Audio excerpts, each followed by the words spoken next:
A mediados de la década de los años 60, Gabriel García Márquez había llegado a México buscando refugio de la persecución que tenía en su natal país Colombia, ya que era de izquierda y eso era peligroso. Para 1965, vivía una macondiana historia en su vida real. No tenía ni un centavo y lo único que hacía era escribir. Y escribió durante 18 meses, del 65 a mediados del 66, una obra literaria llamada 100 años de soledad. Pero la cosa estaba dura. Mientras él escribía, en la alacena de la casa no había mucho. Así que un exiliado como él, llamado Yomi García Scott, se condolió de la familia García.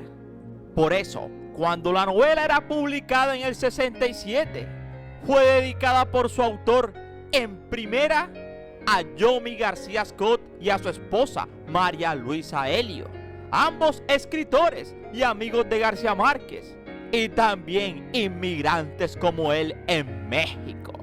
Esa pareja fue su apoyo durante esa difícil época económica que vivió mientras escribía aquel libro.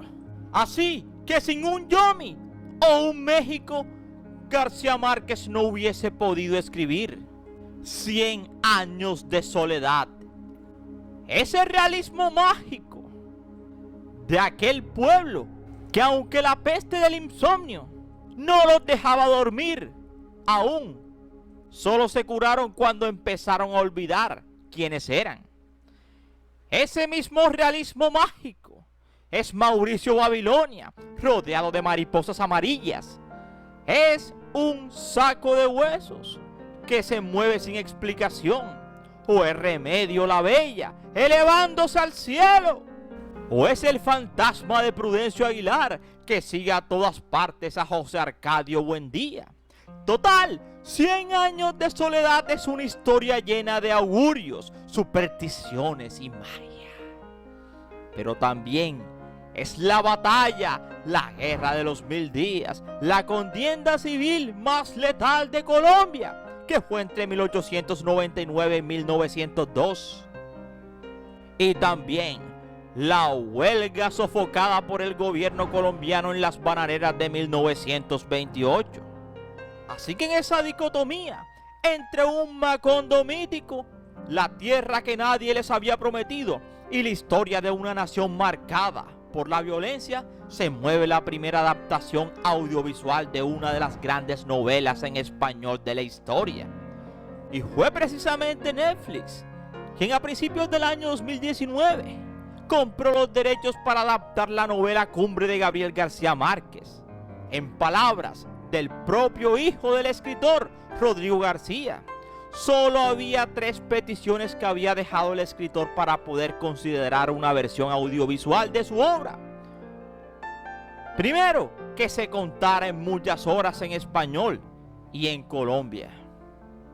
Así que ahora, el 11 de diciembre, Netflix tendrá la temporada número 1 en Latinoamérica de la serie 100 años de soledad. Así que para narrar el recorrido por 7 generaciones de Buendías, la serie emplea un total de 16 capítulos, divididos en 2 temporadas, de 8 episodios cada uno. El proyecto fue un reto para todos los implicados. A las dificultades de cualquier adaptación se sumaron las expectativas por tratarse de una novela con más de 50 millones de libros vendidos alrededor del mundo, y el deseo de una sociedad entera de verse reflejada en la pantalla. Sus responsables lo acometieron como un homenaje a Colombia y a toda Latinoamérica. Es un retrato de la crisis política, de violencia y de caos por varias generaciones.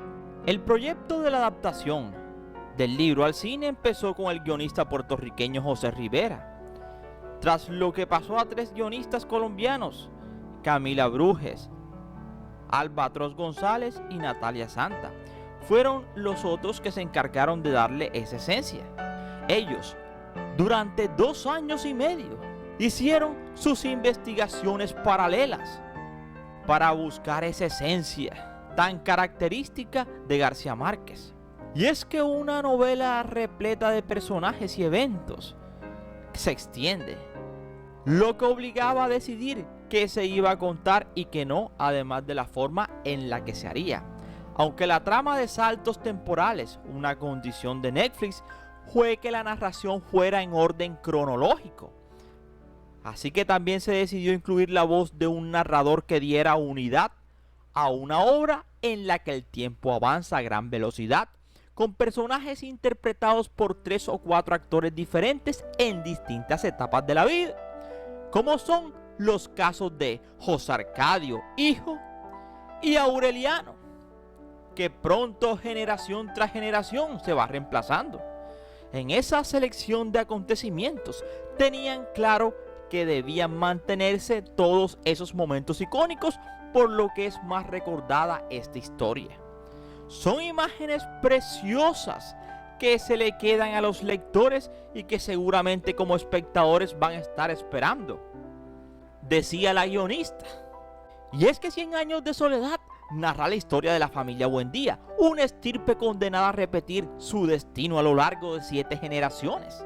Así que esa trama que se desarrolla en Macondo, aquel pueblo ficticio, lleno de personajes extraordinarios, algunos llenos de fantasía y ficción y otros reales. Eventos inverosímiles. Sería otra dificultad crearlos, pero no importa.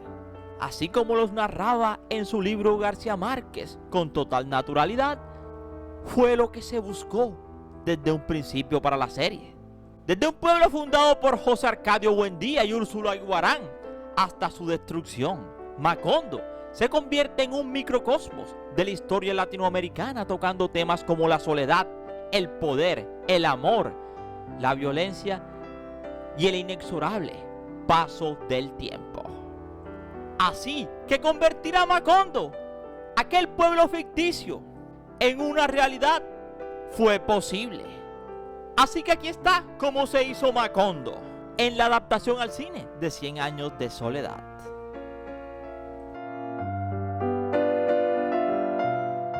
Así que si quieres saber un poco más, te invito a que te sientes, a que te relajes y que disfrutes del siguiente video.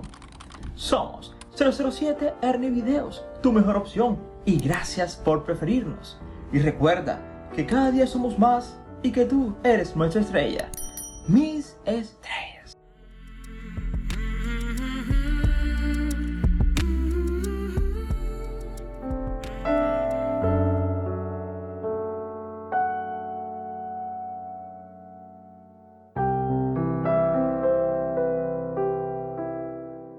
El término realismo mágico describe una narrativa donde lo fantástico y lo cotidiano coexisten sin conflicto, y 100 años de soledad es su máxima expresión que lo define total, y Macondo su realidad. Ahora, el Macondo de la serie es un Macondo históricamente correcto. No es seguramente el Macondo que todo el mundo imagina, porque eso depende de cada cabeza. Pero es un Macondo que está dentro de la historia real, que cuenta historias políticas y arquitectónicas también.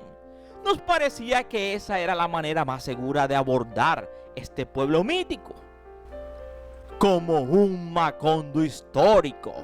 Eso dijo uno de los guionistas y la diseñadora de producción. El siglo de historia de argumento no solo recorre personajes y acontecimientos, también muestra cómo crece ese pueblo utópico que crean los primos José Arcadio Buendía y Úrsula Iguarán, junto a otros familiares y amigos, tras marcharse de la ranchería. Macondo es una combinación entre escenografía y mucha ingeniería civil. Fue un pueblo que fue creciendo al ritmo que la serie avanzaba en su rodaje. Casas coloniales y republicanas con columnas y tejados, unos de madera y otros de tablones rojos. Macondo se encuentra en un caserío llamado Alvarado, cerca de Ibagué, una ciudad de Colombia, donde se creó y se recreó el lugar. aunque hubo mucha crítica, pues está lejos del Caribe colombiano. Al parecer su orografía es semejante al Caribe, donde se desarrolla la novela, y que reunía las condiciones logísticas para coger un rodaje de esa magnitud. Y es que más de 200 trabajadores a lo largo de casi un año trabajaron en la construcción de aquel pueblo ficticio, levantando moldes de casas que asemejasen a ciudades, incluso desde su sistema de alcantarillado y electricidad hasta las cercas. En pocas palabras, harían 4 Macondos, es decir, poco a poco se iba reflejando el paso del tiempo. Así que la idea en un principio era hacer un paseo por la historia arquitectónica de Colombia, un Macondo, vernáculo, de barro y caña brava, luego otro de arquitectura colonial y luego otro de arquitectura republicana de mediados del siglo XIX hasta principios del siglo XX. Es un homenaje a las grandes edificaciones del Caribe colombiano, porque ahí en la serie se va viendo la evolución de la casa Buendía, el hogar de la familia protagonista. Si Macondo es el ser más grande de 100 años de soledad, la casa es la más importante. Es un personaje más, el útero donde ocurren los conflictos de esta familia alocada. Es una casa que es feliz, que se deprime, que entra en guerra y que vuelve a renacer. Eso dijo la diseñadora de producción. Y literal, así es. Jardines se pueden ver y también desolación y resequedad. La edificación, que tiene su fachada en el pueblo del set central, pero cuyo interior se reprodujo aparte, tardó 25 semanas en estar lista en su primera versión. A partir de ahí, y como ocurre en la historia, se fueron añadiendo habitaciones, cambiando materiales hasta tener 2 pisos. Esa evolución obligaba a organizar los planes de forma que, tras grabar las escenas en la casa de una de las fases, el equipo aprovechaba el rodaje en otro lugar para trabajar en la evolución de la edificación. La casa es un buen día más, literalmente. Así, de esa manera, Macondo y los Buendía no solo son parte de la ficción, sino de nuestra propia realidad mítica y también nuestra propia realidad humana.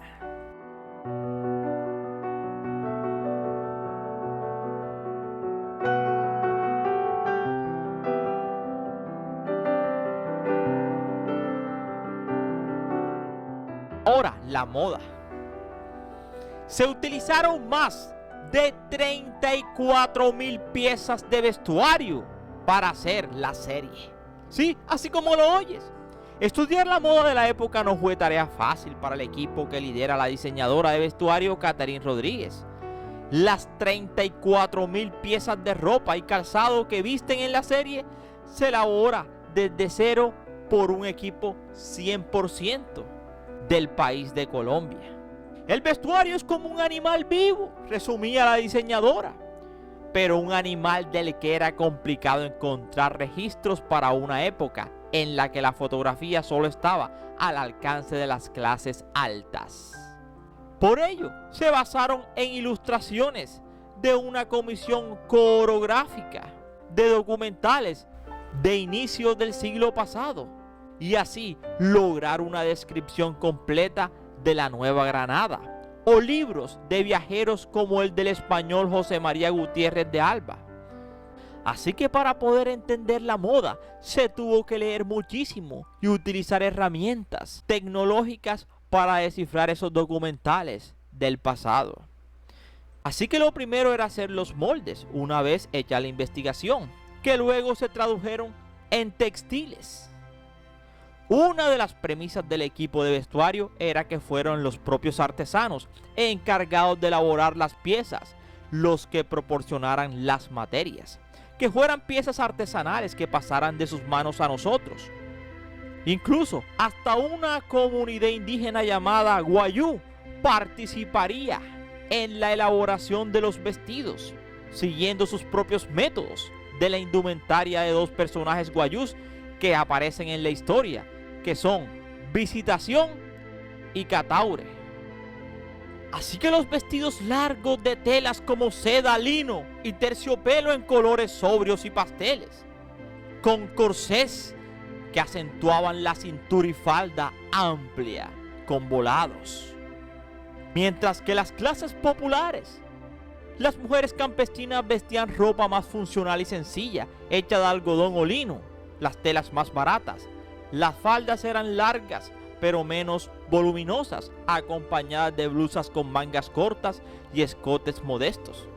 Mientras que los hombres de clase alta de la época vestían camisas de lino con cuellos altos, chalecos y chaquetas largas. Mientras que las clases populares, los hombres, usaban sombreros de paja, adecuados para el clima tropical, y alpargatas, muchas veces hechas de fibras naturales. Así que, como en toda Latinoamérica, las vestimentas eran un reflejo de las desigualdades sociales, las influencias coloniales y las adaptaciones de los pueblos a sus necesidades cotidianas. Así que si Aureliano fue el primer ser humano que nació en Macondo, y nacía con los ojos abiertos, así que ya ustedes se pueden imaginar cuánto costó la vestimenta para los actores principales y los extras, que son cientos en la serie. Así que de la llegada del primer ferrocarril y conexión con el mundo de Macondo, a los conflictos sociales y al olvido del progreso. Y así como la vestimenta, la evolución que ocurre durante la serie en Macondo refleja un ciclo de creación, esplendor y también cambios. Una metáfora de la historia de América Latina.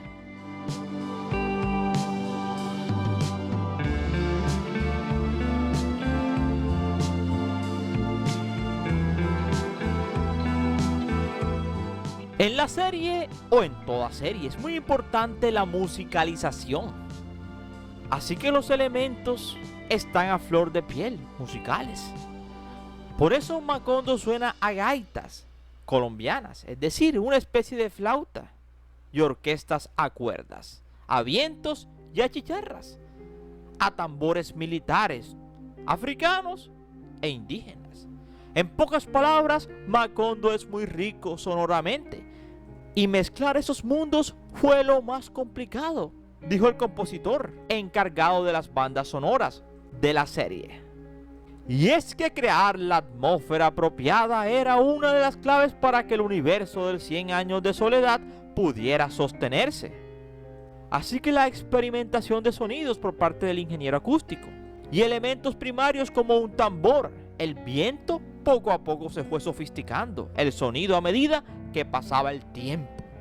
Así que de elementos republicanos hasta la llegada a Macondo de la pianola de Pietro Crespi, mezclándose una vez más la evolución del tiempo y ahora ambientes de sonidos europeos. Así que moldear una música folclórica es difícil, porque literalmente había que crear la creación de un nuevo mundo.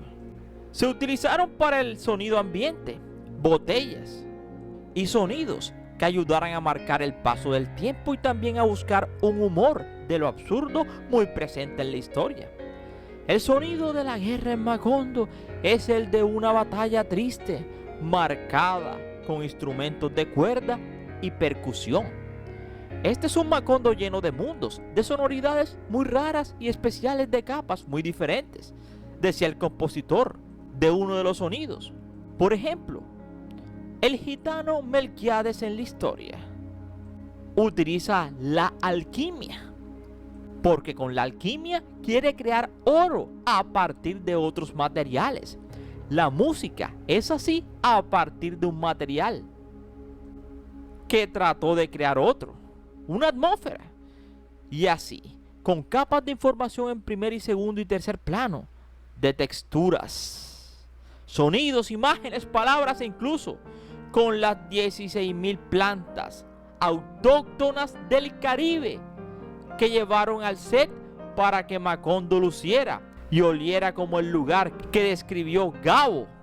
Es como el realismo mágico literario cobra vida en la pantalla, sobre todo cuando en el patio de la casa un sinfín de plantas de todos los colores y tamaños crecen alrededor de un inmenso árbol.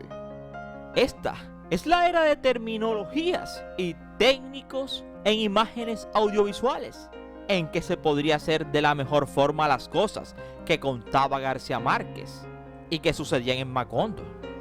Así que hoy en día nadie se sorprendería que Remedios la Bella ascendiera, sencillamente asciende y punto.